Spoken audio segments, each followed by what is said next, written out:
Hey there, listeners. Welcome to Shit That Goes Under Our Heads, the podcast where we normalize conversations around mental health. That's right. I'm Dirty Skittles, and alongside my amazing co-host, G-Rex, we are here to share stories and tips from our incredible guests. Each episode, we deep dive into struggles and triumphs of mental health, offering practical advice and heartfelt support. Because no one should feel alone in their journey. Join us as we break the stigma and build a community of understanding and compassion. Tune in and let's start talking about the shit that goes on in our heads. 3, 2, 1. Welcome back to another episode of Shit That Goes On in Our Heads. Today, we have an amazing lady by the name of Alex. Alex, welcome. So excited to have you here. Such an honor to be here. Oh, the honor is all ours. Trust. We are so not professional, but it's all good. No. All good. So am I. I mean, yeah, it's just like, I think this is the best thing when you just like speak about what's really on your mind. Rather than just like, it doesn't need to be professional as long as it's real. I think our goal has always been to keep it very organic, like a conversation with friends, and wherever it goes, it goes. Some people like it, some people don't. It's fine. We're here in it for ourselves, selfishly. Absolutely. That's so. Why I've always been, because maybe when I was younger, I was always like concerned, like, oh, what they're going to think or what they're going to say, whatever, as time passes, and I get to, what about swear? You can swear. We swear all the time. That's what you want. Literally. We swear all the time. Because sometimes, it just comes up. Like, and I don't want to be like, watching what I say. You're totally fine. Oh, shit. Yeah. Just get it out. She says shit, I say fuck. It's the same thing. Yes. Yeah. Exactly. Yeah, so what I was saying. And then obviously as time passes, and then you gain a little bit of more experience and, and life hits you, then, you slowly like learn not to give a fuck. And I think when I finally stop giving a fuck about what people say and what people think, that's when you like feel like you're unstoppable, and it's the best for your mindset as well, because then you can just do what you need to do. There is going to be people who are going to appreciate it a lot, but there's going to be people who hate on you, and that's fine. Let them hate. Give them the reasons to hate, Right. Do you think when you finally stop giving a fuck, it's when you put yourself first? Yes. Absolutely. Because it's been the times when, I used to do everything for everyone. So first, it was like my parents, my parents, there was 3 of us. Me, I'm the eldest, then my sister and my brother. And my parents were really like religious and kind of strict on, I was not allowed to have a boyfriend or nothing like that because, you need to go college first, get your education, whatever. And I was just living like in a cage and always under their influence. And I was scared, to say something or do what I really wanted to do because, that was them. I needed to please them. So there was the parents. And obviously, because I was not really allowed to have a boyfriend. And then I wanted one because everyone has one, and you know how it is, like you 18, everybody's got a boyfriend. And I'm like, okay, so I met someone. And then, I'm like, I can't tell my parents because they're going to be like very angry with me. So he goes like, well, let's do it their way. I'm going to go to them. We're going to tell them that we're serious and whatever. I was scared. But he went to my parents and he kind of said, this is serious. I want to marry her, like, so all religious. So that was for them. Okay, if it's going to be properly, then we can, agree to that. So I was kind of relieved. But then again, I wasn't sure if he's the one, but because, I was relieved. I got married when I was 20, which is very young, and that was everything because I was trying to please other people. First, my parents, and then obviously it was him. We got married. Then we moved together. And then I started to realize like we so apart, like we haven't got much in common. We don't like suit as a couple, and it was coming on slowly. And I never had the chance to proper like know who he is, and then obviously I got pregnant after, and I had my first child when I was 21. It was all wow. Yes, I know. My daughter is 21 now. And if I think about her having a child, man. Married and having a child. Exactly. Yeah. Oh, just having a child. And then obviously it was other problems coming out. He had a very bad drinking problem, and it was just going out of control every single day. Like literally, I just couldn't deal with it anymore, and he wouldn't admit he's got a problem. And then it was just getting worse and worse. And I was like, okay, well, I need to do something. And then somehow, I don't know how, because we were on the edge, I got pregnant again. And then... Yeah. What? Yeah, so he was 9 months or 10 months, my son, once I got pregnant again. And I couldn't really do much about it because... what can I do? You just have to have it. My mom is like, oh, everything is going to be okay. And I'm like, well, mom, it's not going to be okay because I always listen to you guys and it's never been okay. You're like, look at me now. Look at me now, mom. So it was just, I had to have her. When she was born, I was like, okay, she's all right, She knows as well because she always like asked me about those stories. Mom, tell us. I was like, I told you this 1,000,000 times. Like, why do you want to hear it again? But yeah. So when she was like maybe 9 or 10 months, I decided to leave because I'm like, I can't do this no more. I try to help him. Mm-hmm. He doesn't want to admit he's got a problem. I can't be bringing up those children in this atmosphere. It's just not looking good, So I took the kids and I moved to England because that was from Poland, right? So wow. She was 9 months. He was like 1.5 years, 2 years, something like that. Yeah, no, over 2 then. Mm-hmm. And then this big journey from Poland to England. Wow. Luckily, my sister was already here. And then, so it was easier to obviously like kind of settle. It wasn't very easy because obviously I had to find a job and, we had to find shifts like morning and then my sister afternoon, whatever. But we managed somehow. We managed, He tried to come to UK, but then it didn't last long because he found himself friends and never really seen kids and then got drinking again. And it's not even worth talking about it. Yeah. You don't have to. No. It's just whatever. So, but then, so I stayed with kids and then I just settled. He had to go back to Poland because he got himself in a trouble and then we haven't seen him since. Huh. Yeah, I think the alcohol kind of took over. Yeah. So whatever. So I had to do what I had to do. Right. And then it was obviously I met someone and, it was going on very quickly. And then here in England. And that's when I got pregnant again with my youngest one. Mm. Relationship was very toxic, but I was trying to do everything for him. So first for him, then for the husband. Then obviously I've got kids. Then everything for them, never thought about myself. Then again, for the second partner, who was abusive and control freak and, so it was just a nightmare. And eventually when my youngest one was 2 and I finished that's when I said, I need to do something, because always for people, and it's been always worrying about what people will say or their opinion and everything.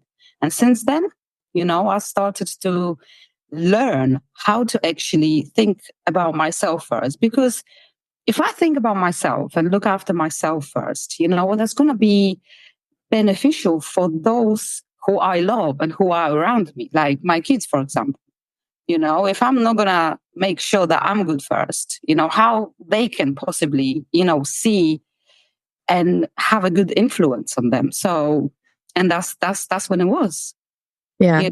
I was all by myself with all 3 of them, started to finally working on myself. And that was a great discovery, actually. Yeah. Why do you think you couldn't do it before?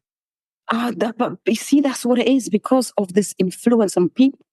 You that subconsciously want to make sure that, they approve, with whatever decisions you're making.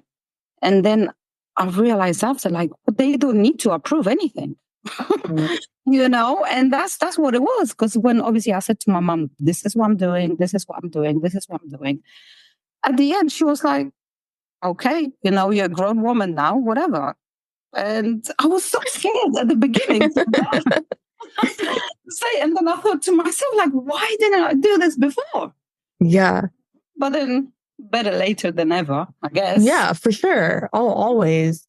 It's always better to do it than to never do it, right? Especially if it's so beneficial. How did it feel after you had that conversation with your mom? Relieved. Because obviously, first of all, I was really scared what she's going to say. And she was my rock. I cared more about what she will think than anyone else. So that's why probably it was a little bit of like, a little bit of fear, like, what is going to happen? She took it, amazingly. Like, you know what, I'm here for you. She loves kids. She loves the youngest one. She's always supportive now, and amazing. With Dad, it was just a little bit different because, with Dad, he's still around, he's still there, but he was never really supportive before. Even, if it comes to like provide for the family, So Mom had a hard time with him, yet she still stayed with him. And now she just says like, whoa, it's too late now. And then she just comes and see me, or she just comes and see my sister, or like, just to not be around. She's like, I don't care. Leave him. But I understand, because I saw what she's been going through, and I'm like, Mom, if you need to go. Now she's, for example, went to the seaside just by herself for a week, just to, for stress relief. And I was like, I'm supporting this 100%. Yes. I love it. Good for her. She knows what she wants. She's going to do it. That's it. Mom. And the apple doesn't fall far from the tree, because you basically did the same thing, right? You walked away from two situations and said, you know what? I need to fucking take care of me. Yeah. I need to find my happiness. I don't give a shit what other people say, because it really doesn't fucking apply to them, right? You have your own life. Exactly. And I love that about you. I love that you took the bull by the horns and just said, you know what? We're going to fix the situation. Yeah.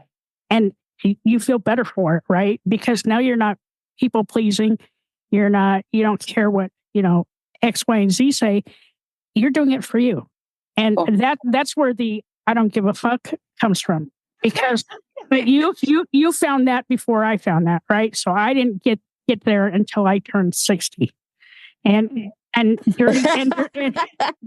you see, as we say, better later than never. Than never, right? Always good. Even now, I've got clients which are like over 60, and they want to make a change now. And I'm like, you know what? This is fucking beautiful, because some of the young girls, they still, don't understand that, they've got that opportunity when they're young. And they still refuse to do that, So for someone who's older and they still want to make a positive change, that's amazing.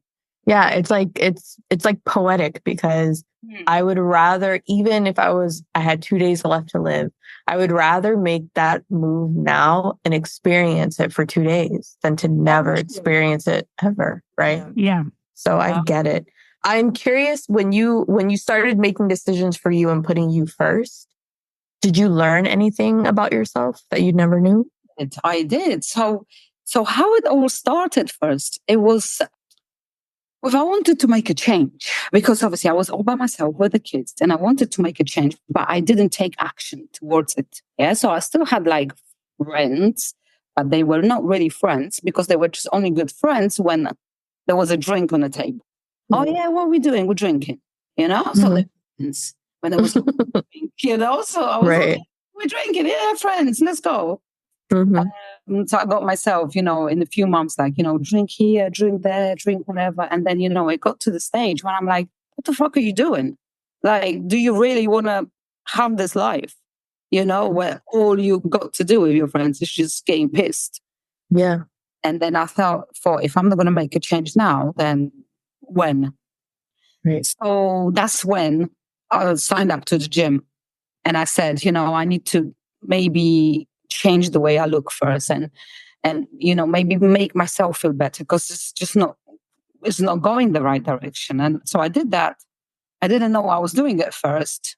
I wanted to believe that I'm doing something, but nothing was changing till I signed up with a coach, and he was very strict. And he told me the things which I was like, this is bullshit. I don't want to do that because I've never done this before. But because nothing else changed before, I'm like, well, I might as well just do it. That's my only choice now, like whatever. Yeah.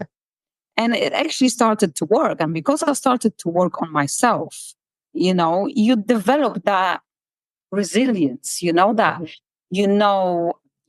and discipline, because you want to get well with your obviously physical body and physical appearance. And without even realizing that this is going to happen, you become stronger emotionally and mentally, and then I was like, if I can push myself to do this and this and this, then it was like I was coming home and it was easier for me to make other decisions. And it wasn't easy at first because, this bill needs to be paid. I needed to go to work and everything. And before it was just so overwhelming. And I was like feeling sorry for myself because I've got 3 kids. How the fuck am I going to do this?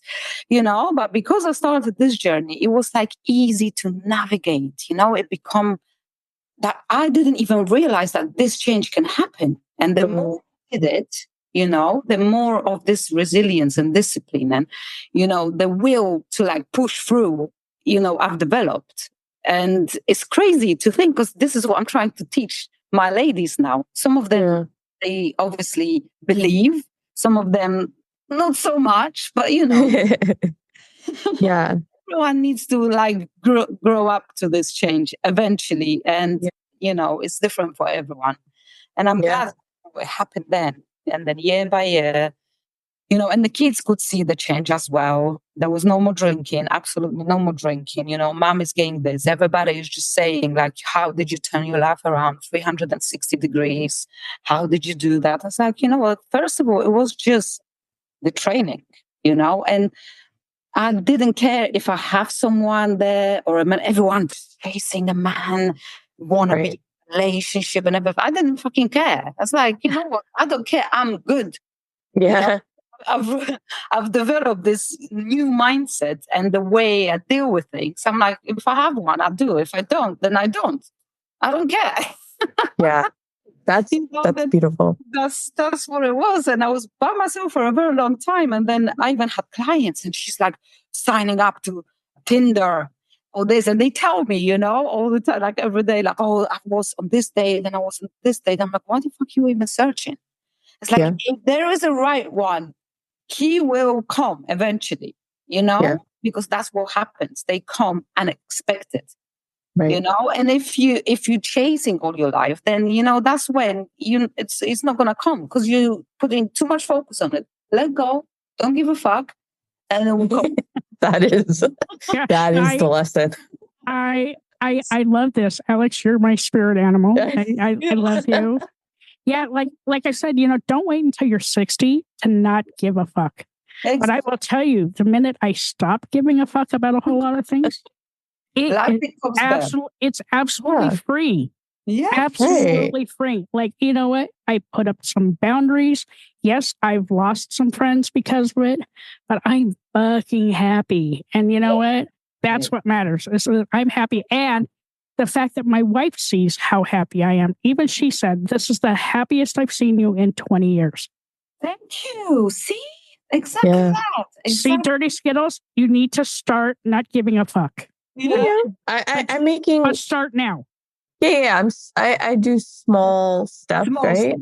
I think my problem with not giving a fuck is I need to do it consistently. Yes. So and that's for everybody listening too, right? Like, you do get to a point, and I think I've gotten there probably a year ago, where you actually longer than that. Who am I fucking kidding? Because you said something that reminded me of when that sort of changed. I was very guilty of diving 100% into other people, right? Like my relationships, I was 100% in. Oh, you like this? Me too. You want to do that? Me too. And like, I lost me, right? Exactly. And it took a really bad breakup and I told G-Rex this, to realize, oh, I don't know who I am anymore. Went to therapy, worked through that shit out. And then I remember getting to a point where I realized I'm happy with me, with my life, with the choices I've made for me. And if somebody comes in, great, but this is me. I'm not going to be you, right? So that's when it started. But I think for listeners, knowing that it's consistency, because you have to choose you every day. Every day. And whether it's a small step, big step. Right. Yes. Right. 100%. So it's the consistency. Because, sometimes we forget and we act on emotions. Yeah. So we will be consistent with not giving a fuck. And that is based on emotions. Yeah. But then when we feel down, again, for any kind of, we become less consistent. Yeah. Right. This is what we need to try and do, to, regardless of if we're on a high or in a low, still be consistent, with that original not giving a fuck. Right. Because that really helps. And as you say, I've been through the breakup as well, and I needed to know who the fuck I am. And I needed time for this, to know who I am and what I really want from life. Not you, not mom, not my ex, not my other ex, none of them. And then it's like, you can't possibly, be in a good relationship, in a healthy relationship in the future, if you don't know who the fuck you are first. Yeah, exactly. Something I never knew before. That's why all those relationships failed. Right. It's only now. I've been on my own for a very, very long time, and I never searched. And I was focusing on my clients, on my job, traveled a lot and everything. And then this one coming through.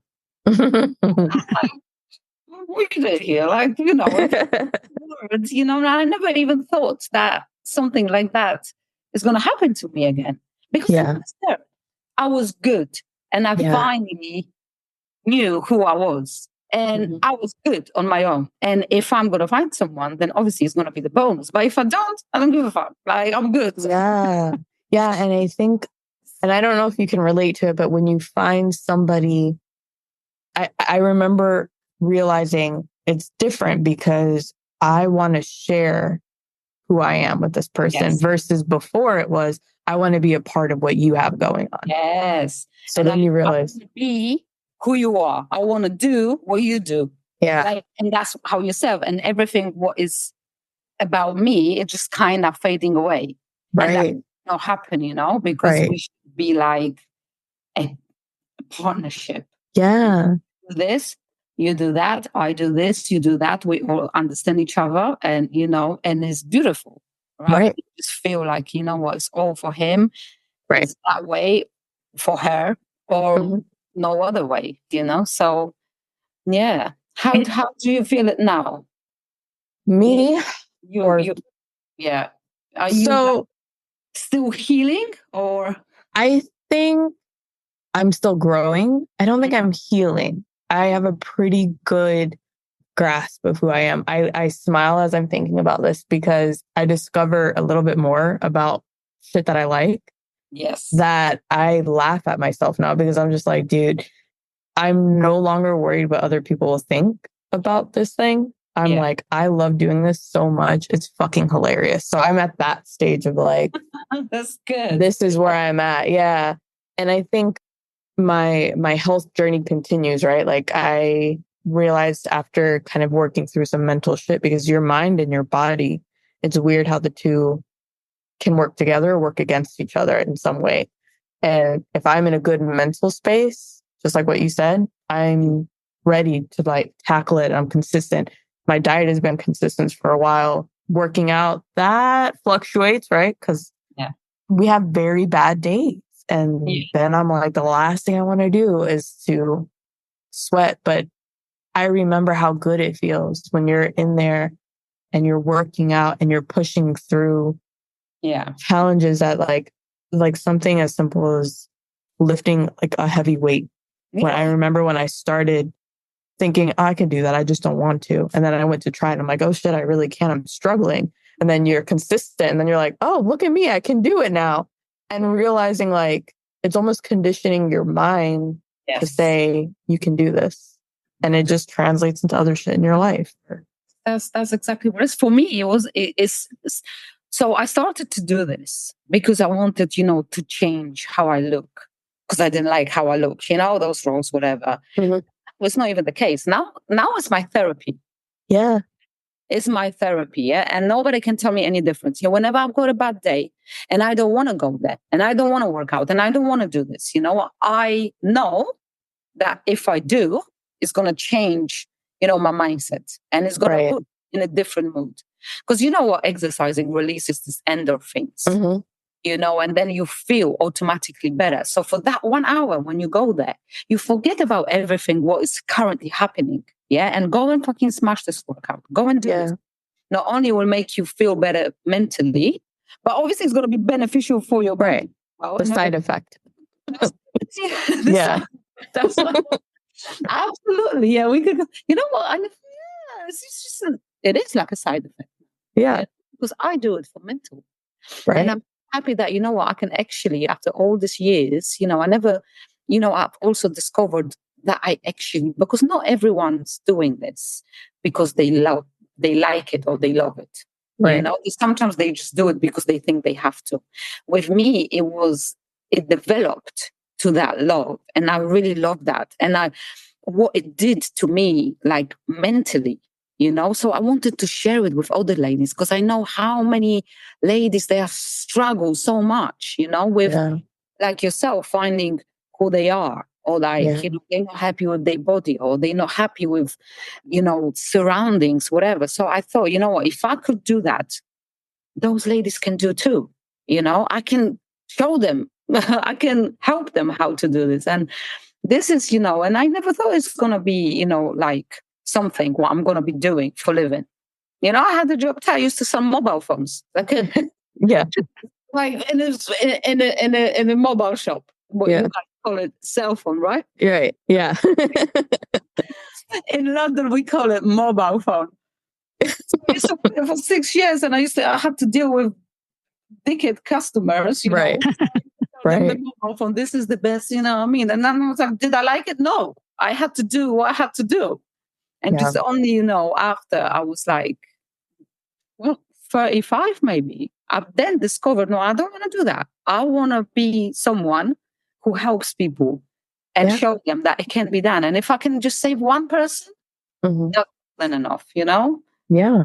So that's what it does. And I think it saved my life. It saved my life, all this, training, it's, as I said, it's discipline. And I still have this, and I still do, it's still not always rainbow and sunshine. Right. I might go through this. My kids are grown-ups now, and they're really good, So my daughter, she just graduated from university, a couple of weeks ago. My eldest one, he never went to uni, but I never pushed him to do that because, like, if you don't want to do it, you just finish college, whatever. But he was very smart and he loved to write.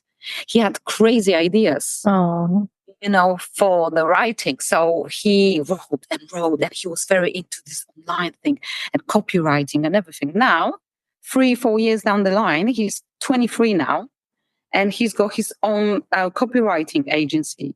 And he's making crazy money, because he turned, his passion into the income. And I thought, you know what, I couldn't do that bad then. Because they were right, Like somehow that shit worked out. I'm not just kidding.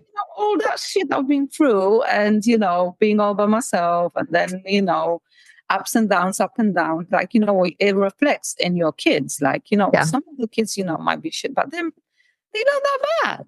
Yeah. She done all right. He's done all right. The youngest one, obviously, he is just only 16. He's doing well. I mean, he's not into, obviously, all this, like, boys hanging out or like more, what they call it, Gen Z? Z, yeah. More. I know. I don't know, man. I don't understand it. I know, it's just whatever, man. Yeah. Yeah. So knowing that, obviously they know where I came from and, the roots, and they must have observed, some good stuff, that they reflect on them. So that's a kind of proud moment as well. So, and now I'm in a position, I'm still feeling okay. Mm-hmm. I found someone who really aligns with me, which I never thought would. They're grown-ups. So I say to them sometimes, are we going away? Yeah, see you next week. Bye. Yeah.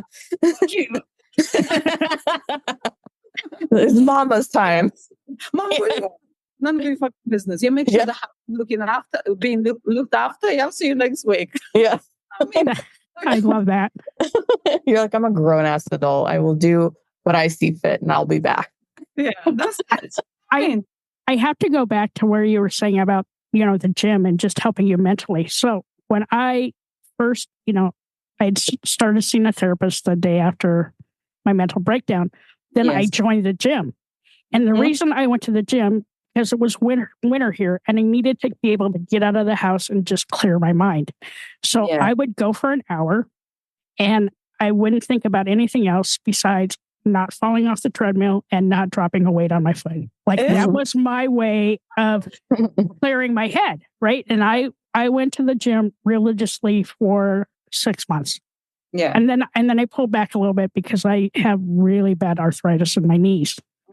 But I started to find other things that would make me happy. So spending time in nature and things like that. But it was a way for me to just stop the shit that was going on in my head. Yes. Just feel better. But the other side of that is that laughing kind of started to do the same thing for me because it took away some of that cortisol and raised my endorphins, and it just made me feel better. So Dirty Skittles and I would talk to each other every morning before work. And it was sometimes it would be an hour, right? Because it was a shitty job. But we would laugh and laugh and laugh. And it would just kind of set the trajectory for the day. So for me, the combination of the working out and the laughing and just sharing my journey helped me get to that point where I just did not give a fuck. Yes. Yeah. Good for you. It is my life and I'm doing this. Yeah. Hallelujah. Right? So how do you help people not give a fuck today? It's not always easy because, some of the ladies, they are going through those phases when they still need to learn. So obviously through the self-development, so first it always starts they're not happy with their body, or they're too heavy, or they want to lose some weight, or they just literally always out of breath, even when they go to a little walk, let's say 1-2 minutes, and they want to change something because obviously they don't live into the good quality of life. That's how it starts. It's always the physical thing, because I don't think anyone joins, this fitness journey realizes that it actually has a huge impact on your mental health as well. You learn that after. That's exactly what happened to me. I never knew. I just wanted to look different. I just wanted, that was my main concern. So that's how I do it. And I was first at the gym floor, literally face to face with clients. And I love that. I've done this for over 10 years, so I'm going to the gym for 6 a.m. And literally sometimes I was leaving 6 p.m., with clients, 1 second, third and everything, and I've been doing this for over 10 years and I've really loved it. But then I got to the stage it's exhausting first, Right. I've been there from 6 to thing, and now I'm slowly losing myself again, because I'm for 12 hours every single day. Sometimes those ladies, they just come for the session and they forget about everything till the next session, Right. So what I could do. So I wanted, to maybe make even more change. And that's why I started to obviously do online coaching, because with online coaching, I think there is more accountability around it, so you can be in a constant touch with the ladies, touch up if they need to. You can, provide them with a plan, check on them every day if needed, and then, when they've got someone at the back end, they're more likely to stick to the plan and they're more likely to see the results. whether if it's obviously the physical result or eventually, the ones which been with me for longer, they also learn like, what this is making me think differently as well. I'm so happy now. I'm like, making different decisions. So this is what I do, and it's not always easy. Of course, it's not easy, but who said it's going to be easy? Yeah. No, if it's not challenging, then that was the saying, which is always in my head. Like, if it doesn't challenge you, it doesn't change you. Right. If you just always stay in the same position. So it's good to do challenging things. Yeah. For sure. No matter how difficult it might seem, but at the end, those difficult things is always what's going to make it worth. Yeah. I was watching this song today. Like, I don't know if you know this song by Justin Timberlake, Mirrors. Mm-hmm. And this is like also must be like 10 years old now. And I remember every single time I heard it, I cried like a bitch. It was making me so emotional, yeah. And then my boyfriend's like, why you like this song so much? And then I'm like, it's not even the song, but it's like making the message. The message behind it. It's like making you realize that we've got only one life, and it's only one life, and makes you appreciate life so much, because like it says in this song, eventually you're gonna get old, you're gonna lose people, and then you're dead. So that just makes you think like, appreciate what you have every single day.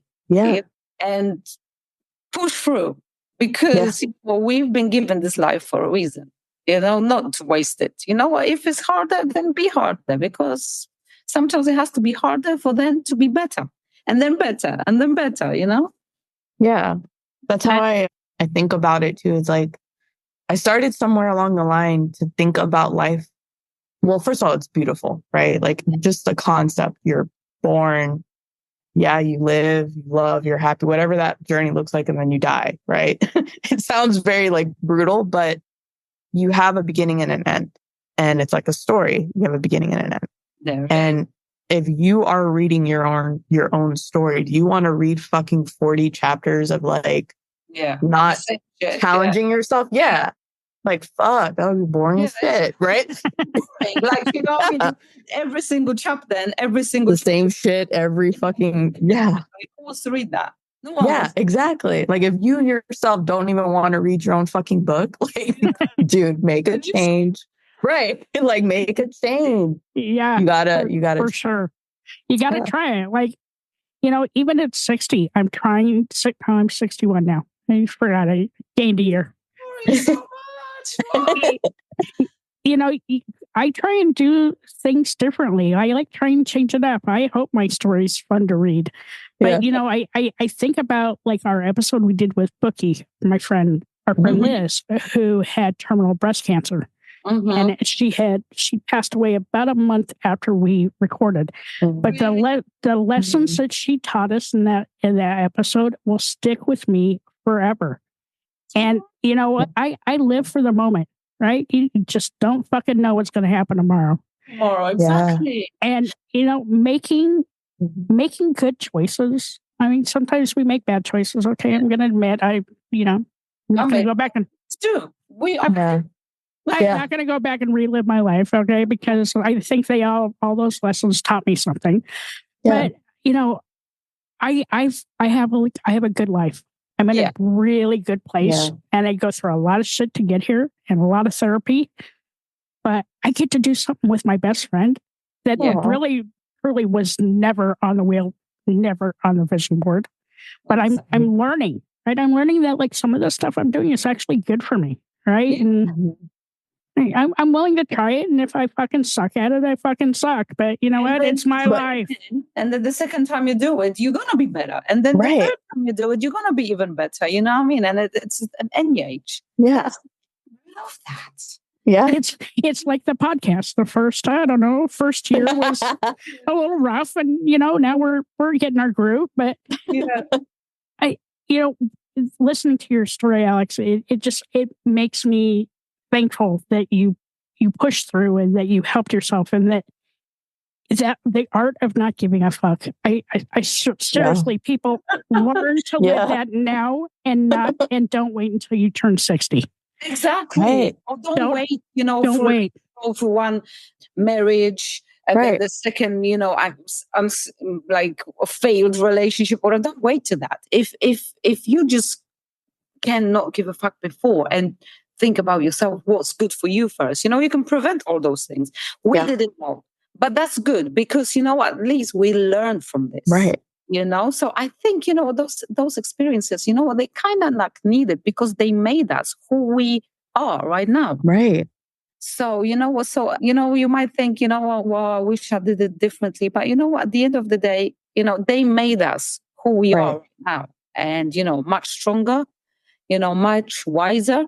And then basically don't give a fuck no more. Yeah. And to our listeners, if you are hearing this episode right now, this is your sign to make a fucking change and stop giving a fuck. Yes. Your journey was your journey. Congrats. You've made it here now. Right. You made it here and learn to love yourself because that art of not giving a fuck is the ultimate gift you can give to yourself. That's it. It is absolutely freeing. Free. Absolutely. And you know what? If you lose friends or family members out of it, so what? That means they were not the true friends in the first place. They were half a chapter. Yes. Yeah. Yep. You moved on to the next chapter in your life, and make those good choices and be resilient. Like that art, the art of not giving a fuck, makes you. I love that. The art of not giving a fuck. That's what I should name my book. The art of not giving a fuck. The art of not giving a fuck. There is one, There probably is. But you know what? We took that and loved ourselves. That was that's our form of self-love. Mm-hmm. And setting up those boundaries. Boundaries are fucking, oh my God, they are brilliant. Brilliant. Do not wait until you're 60 to set them. Start setting them now. I'm just these are my life lessons. Yes, exactly. So we can all learn from each other. Yeah. Even if there was even to my ladies, if you're in your 40s or in your 50s, and you're stuck in unhappy marriage or something is not going your direction, it's not really where you want to be or what you want to do. Don't wait to do what you need to do for yourself. If you need to leave. If you need to do, something what people will not approve for you to feel better, just fucking do it. Yeah. Yeah. Do it. All right. I got some questions for you. Okay. First question. Yeah. What has been the hardest lesson that you have had to learn so far? I think, Is that a hard one? So you put me on the spot. There was many. Let me put the light on. Yeah. There you go. No, you can't still see. The lamp is there. It's dark. It's getting dark outside, so I can see that. I'm a little bit in the darkness, but that will do, huh? Yeah, that works. Yeah, you're fine. The hardest lesson I've had to learn, I think, to realize that you don't need a partner or a significant other to actually make it in life. Sometimes this makes me just really sad. Sometimes, as I said, or some of my clients or some of my family or friends, they stay with someone because they rely on them that much. Mm-hmm. And they think, I can't do without him. I have to be with him because how is it going to look? Or how am I going to get on? Or I don't know how I'm going to do this, So that was the hardest decision for me to learn because I thought at some point, I've got little kids, I need a husband, I need someone there. You don't. As soon as you learn who you really are. And obviously it's a process. You're not going to know that right away, as we already spoke about. It's a little process and people are impatient and they don't have patience to go through that process. But once you're finally there and realize, what, you can do it on your own. You've got what it takes, to make it in life, whether you do it on your own or with a partner. And, if you're not happy And if something is not going into the right direction and you feel like you can't breathe, then you gotta come out. And it might feel difficult at the time. And that was very difficult, decision for me to make or lesson for me to make, But now I'm thinking, that was the best decision I've ever made. That, as I said, just made me who I am right now. So yeah. And sure. I feel like that totally it's almost like a metaphor, right? Because when you're in the gym, and you're doing it for you, and you're doing it by yourself, and you're telling yourself you can do this, you can do this, you can do this, and you're pushing through it. And then on the other hand, if you're doing something where you need somebody there to spot you or whatever, you also are picking that moment to be courageous to ask for help, right? Yeah. I just need you here in case I fall back. Yes. So it's all very metaphorical, right? Like health, very. Your mind and your body. That's it. I would totally agree. Yeah. Last question. Hopefully this one's not too. No, this lighting is not very good. But doing the faces, right? On the podcast. No. It's just audio. It's just audio. But if you want the video, I can certainly send it to you. If you want it forever. Yeah. If you could go back and give yourself a piece of advice, how old would you go back to? So how old are you when you're giving yourself advice, and what would you say? Yeah, probably when I was 20. Yeah, when I was 20, and I had so much pressure on me from my parents, and them putting their beliefs and their rules on me. Mostly it was like the father, because my mom was like, she just wanted a peace, So she was like kind of under his influence, because like, you know what, just have him up, whatever, Right. So when I was 20, and I remember even when I was getting married and I was just only 20, in my head, I was going through like, am I really supposed to be here? Like, it doesn't feel like that, it doesn't feel like that. So even then, what I would say to myself then when I was 20, like, if you don't feel that this is right, and if it doesn't feel that it lands with you, don't do it. You don't need to worry about. And I was worrying because obviously all these visitors came, and there was like 60 people come to my wedding, and I'm having those thoughts, and I was like, I can't do anything now because they're all here. And which brings us back to what we spoke about at the beginning, So if I could give my advice, like if the young people now, they feel something that they being not forced, but like they do something under the pressure, but they don't feel within themselves that is something right for them, like, then don't. Just do what you feel like, Yeah, that's beautiful. I would say that. Yeah, definitely.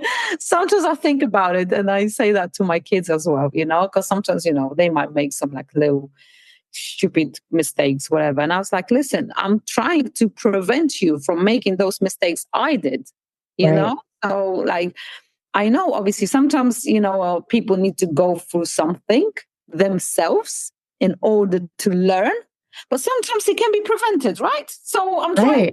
Yeah. Follow your intuition, because 99.999% of the time, your intuition is telling you the right thing. Telling you the fucking truth. That's what it is. Yes.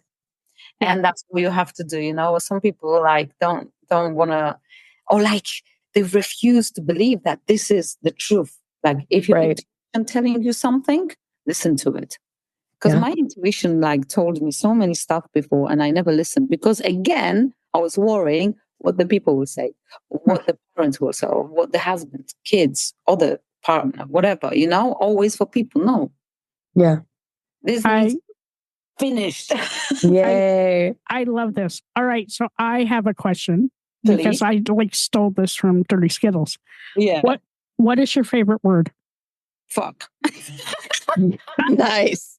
I love it. You know what? It's crazy. Bless her. Love you. I finally feel validated. I do. I feel validated. It's just appropriate in so many different ways. Yeah. That was just like a joke, I mean, because obviously we were talking about that. In fact, whatever. My favorite word, I use a lot. Hard to say. What's your favorite one, Gretchen? Love. Yes. Oh, I thought it was fuck you, Rex. Yes. Well, it is fuck love, but no, it is. It is. Okay. So love has like certain implications in my life and it gives me certain feelings. Yeah. And then fuck also gives me certain feelings. And it's usually, it's hard to explain. Like I have to draw a line sometimes, like when I use a word. Yeah. But truly my favorite word is love. And it means everything to me. It does. Because, if you don't, you only realize that when you actually truly love someone. And I only realized that in the last 9 months. I don't think, I've ever been loved properly or I loved properly till I met Chris. Yeah. And now it's like that saying where it says like, okay, love can set you free. That's true. Because he's just like someone who I've always, not looked, but like wanted to be with, like that. Yeah. Like he completes me. He wants to support me. He's like, communicates with me. He doesn't, tell me what to do. He it's like partnership, which I never thought that something like that is possible because I never had that before. So now when I do, I finally, see the sense in what you're saying, Gretchen. Like the love can set you free. Actually, it can. Yeah. So, what's your least favorite word? Stress. Yeah, that's a good one. let's put on stress. Stress. Yeah, stress is everything. It's which it does, and sometimes we put stress on ourselves as well.